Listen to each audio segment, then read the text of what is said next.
Now, at the top of the show, I talked about the contradictions and downright hypocrisies of so many people on the left over the Gaza war. Now, people are entitled to a view, even entitled to take a stand on the situation, absolutely. But you know what we're missing here is just consistency. And what is even more galling is our political leaders, namely the Labour Party, shifting away from supporting our one democratic ally in the Middle East, Israel.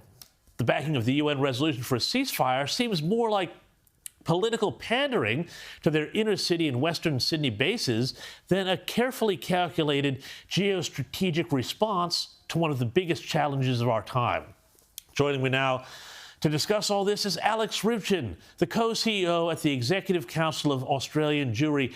Alex, thank you so much for coming on the program tonight. There's so much happening in the last few days to talk about, but this ceasefire call, tell me about how has the Jewish community here in Australia reacted to this sudden shift in position by the Albanese government?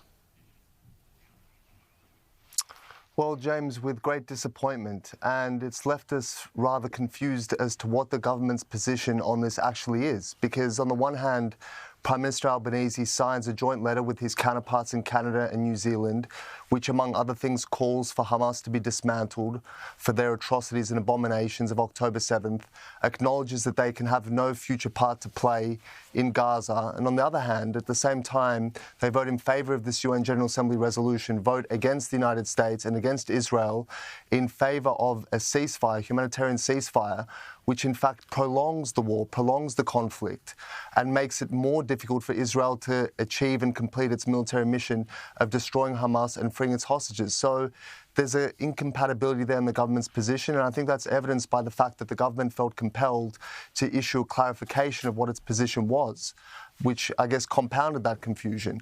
So the position of the government at this time needs to be crystal clear, and if it wants this war to end, as we all do, it should be calling clearly and regularly and unequivocally for the surrender of Hamas, to lay down its arms so that it may face justice. That is how we'll end this war. That's how we'll end the civilian toll of this conflict. And Alex, there's just going to be, they may think they can appease the people on the far left and the green left and the pro-Palestinian movement, but they can't, because if you look at what happened to Richard Marles's office, he's just the latest to be a victim of vandalism. His office has been spray painted by pro-Palestinian people saying it's all Palestinian blood and all of that. Where do they sort of realize that actually, you can see it on your screen there, that actually there's no way to appease people who think like this? I think that's a very good point. And we've seen over the years that these extremists, they can't be placated and they can't be satisfied. They have been trying for many years to push Labor to take a more hostile policy towards Israel over things like reversing the Morrison government's recognition of Jerusalem as the capital of Israel, which it very clearly is. They're pushing Labor to recognize a Palestinian state, and one now wonders what sort of a state would that have been? Would that have been a state with Hamas at its helm? So it's absolutely correct. A clear line needs to be taken because these people won't be appeased. But this is where principle and integrity has to trump narrow political motives and ambitions. And when Israelis are fighting for their lives, when their best and brightest are engaged in hellish urban warfare, in tunnels and booby-trapped alleys exposed to ambush and sniper fire and IEDs, dying by the day, fighting for the future of the Jewish people in the state of Israel, the least those soldiers can count on and the state of Israel should be able to depend on is the understanding and the support of its liberal democratic allies. And Alex, I just want to ask you very quickly about Usman Khawaja. It seems a bit interesting that he's waited all of this time to finally come out and say that all lives are equal. I don't remember him saying anything like that at the start of this conflict. Do you?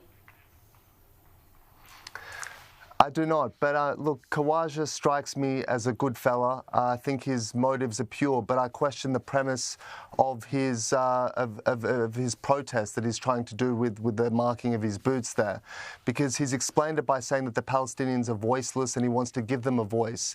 And I really question that. I mean, the Palestinians have benefited from weekly protests on our streets, from actors in theatres wearing their scarves, from petitions, from dedicated UN agencies focused on them alone, UN days of recognition of the Palestinian cause. They receive more aid per capita than any other people in the world.